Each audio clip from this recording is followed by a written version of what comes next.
This is one of my little test presentations here that I really, it's basically I put these together for my students back whenever I was teaching every day at the college, and I kept building new PowerPoint presentations as I went, and applying new material and that kind of thing, because it was important for, to keep myself brushed up on teaching them what they needed to know, and I had some computer-based learning stuff that they did and all that, but I had a sort of a multi-pronged approach.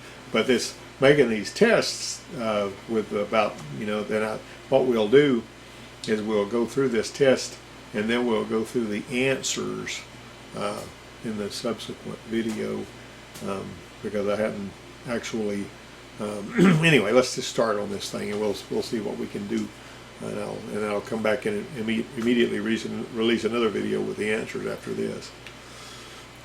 Question number 1 is, which alignment angle is particularly useful in identifying bent steering components or frame damage? Would it be toe, scrub radius, thrust angle, or SAI, which is steering axis inclination? Question number 2 is, why is toe out on turns even necessary? It basically, it's that way no matter which way you turn. The inside wheel's going to turn sharper than the outside wheel. You can figure this out if you think about it. Question number 3, the steering knuckle is which part? Which one of these is the steering knuckle on this illustration here? Question 4, where is toe adjustment made?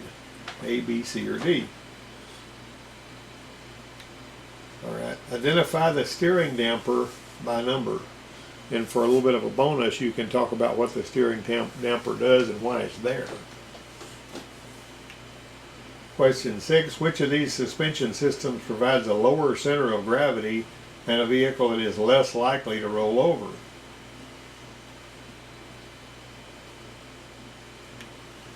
Identify the pitman arm. Question number 8, identify the part that includes a ball nut. Question 9, look carefully. Which of the above wear patterns, actually I should say the below wear patterns because the words are above, is caused by an incorrect camber angle?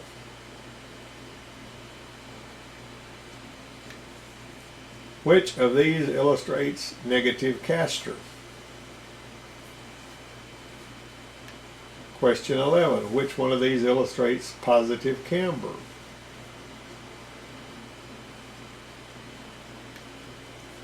Question 12, this wear pattern was most likely caused by what?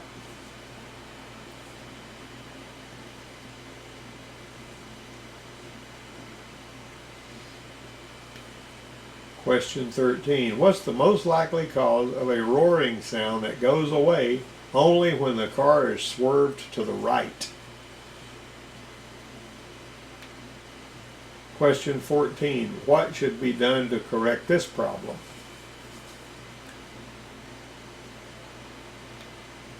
Question 15, Max says these are ball joints. Zach says these are tie rod ends. Zach is right, Mac is right, both are right, neither is right. Question 16, what angle is being illustrated here?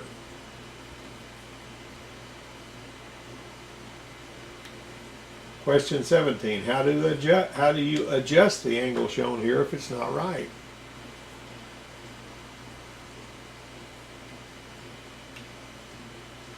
Question 18, which steering angle adjustment causes the steering wheel to naturally return to center after a turn, like whenever it kind of wants to come back to the middle after you complete a turn?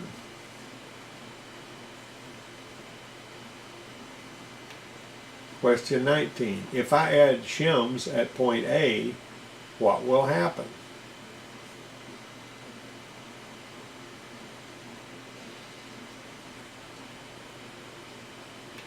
Question 20. Look at that. I skipped question 20 somehow. Maybe I've only got 24 questions here. That's aggravating to me. I don't know why I didn't catch that. What angle is being illustrated here?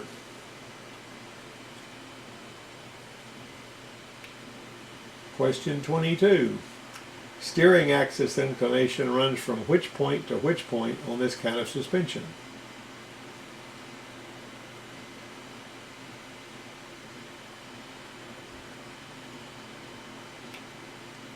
Question 23. What's the purpose of the electronic component shown here?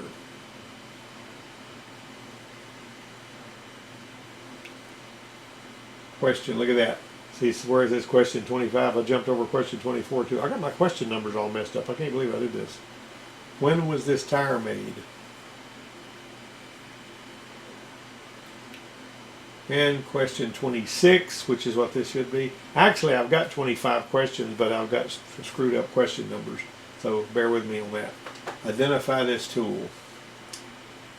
This is kind of funny because I worked at several shops and I always saw one of these laying around somewhere that belonged to the shop. But for a long time I didn't know what it was. And then I finally found out eventually what it was. If you want to Google this, just for the sake of argument, this part number here is basically a Kent Moore tool number. So whenever you find that, you'll have it. So what we're going to do is we're going to go back and go through these questions in the next short video, and then I've got another one I'm going to do after this. So you're basically going to get several videos today that are going to be released about the same time. Anyway, let's pause right now, and then I'm going to let you guys think about these. And the next video I release, that'll be released right at the same time, is going to have the answers to these questions. Okay, here are the answers, and we'll talk a little bit about some of them. Steering axis inclination is the one that's very useful when you're using a front end machine in determining if something's bent in regard to the frame or whatever. And one of the things that it's very difficult to measure steering axis inclination with anything other than a front end machine, you know, that's set up for doing that. But toe out on turns is necessary because the inside wheel is always turning at a sharper angle than the angle of the outside wheel. And if you didn't have toe out on turns, then the reason they call it toe out on turns is because since one's turning at a sharper angle than the other one, they toe out a little bit while you're turning, and that keeps the tires from wearing out so quick, makes the car drive a lot better. It's just a fact of life. Steering geometry is a lot more complicated than most people think it is. The steering knuckle is going to be this part right here. That's going to be that part right there.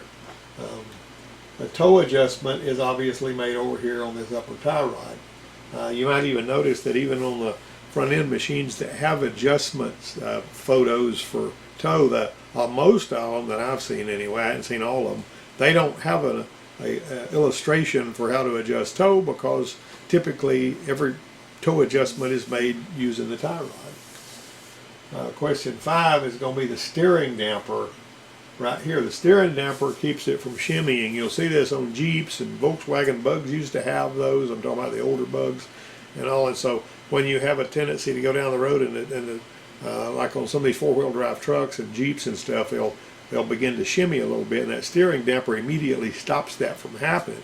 If the steering damper is shot and it's moving too easily, like a worn-out shock absorber, you may have some shimmy as a result of that. There are also kits where you can add steering dampers on here.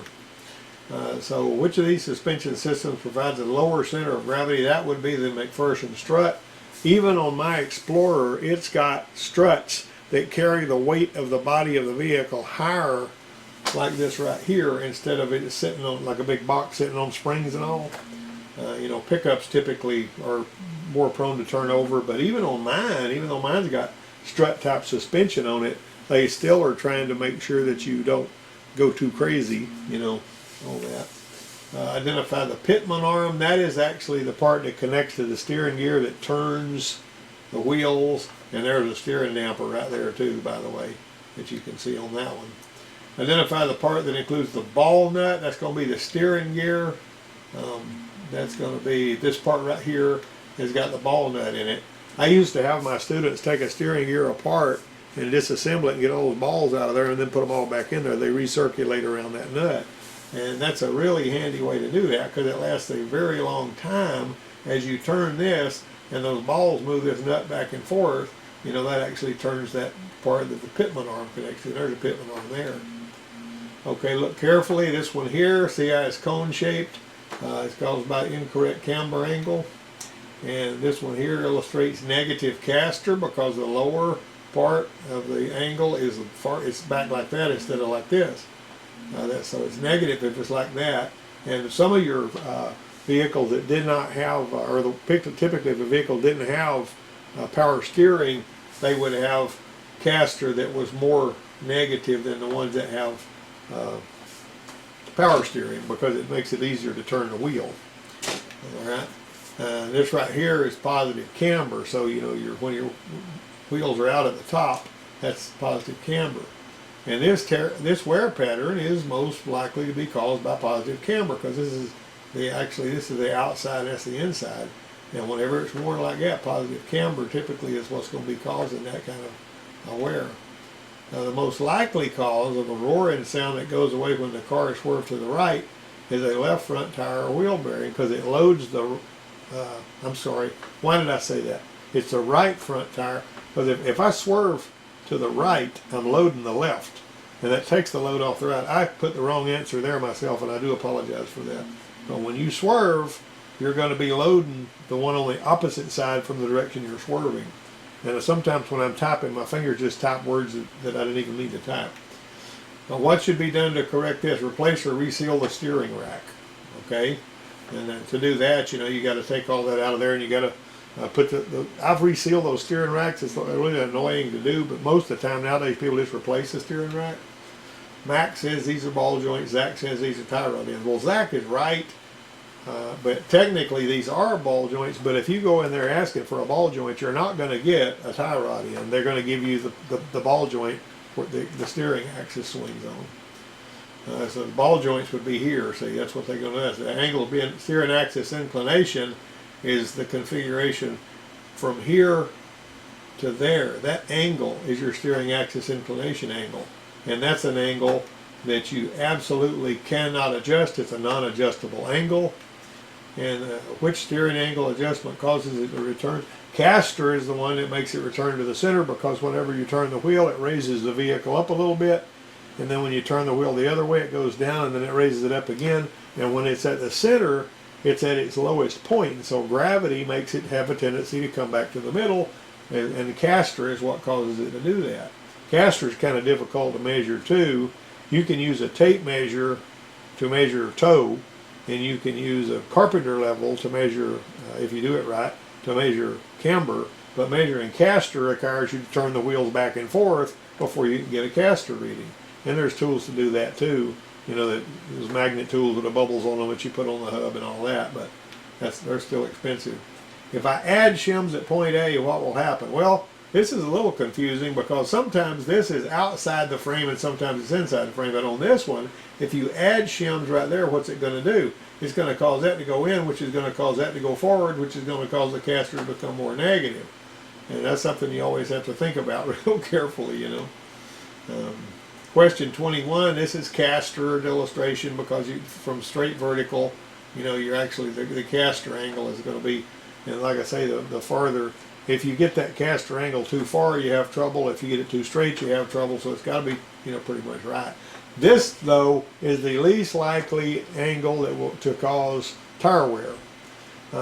But basically, if you have a vehicle that has got the caster, let's say the caster is farther negative, in other words, if it's more vertical on this side, and camber is most positive, it's going to pull in this direction, even if both of these angles are in the green on your machine. And so, you know, if it's going to pull toward the most positive camber and the most negative caster if they're on the same wheel. Steering axis inclination runs from C to B. It's going to go through the ball joint. That's just the way it is. These wishbone type suspensions, like we have on Hondas and some Fords and stuff like that, and I think Teslas have got that too, some of them. That basically, the steering axis doesn't run through the center of the strut on these, because you notice that strut's connected with a wishbone to the lower control arm. And basically your steering axis is still going to be running through both of those ball joints. Alright. And the purpose of this component is it's a ride height sensor, so that so that the module will know how much air to put into the air suspension on that. This tire was made the 51st week of 2007. 51st week of 07. The Kentmore J2152 rack piston arbor is what that is. This is the one you use whenever that holds the rack, and it keeps it, whenever you hold it up against that rack, the way that and I reseal the racks without this darn thing for years, but it basically enables that rack to slide through the seal without cutting the seal, is typically what that's for. So you stick it through the seal from this side, and as you feed the rack through there with this right here, centered in that hole in the end of the rack, it enables it to come through that seal without slicing the seal and causing you a leak and all. But I really appreciate you guys hanging out, and I wanted to tell you that these tests, it seems to be the most appreciated by the people that are going to take tests, and a lot of people send me messages and tell me that they passed ASE exams because they took the test and all that. But anyway, appreciate you guys watching, and I didn't put my coffee pot up here this time, but oh well. So anyway, we'll see you guys later, and I'll talk to you another time.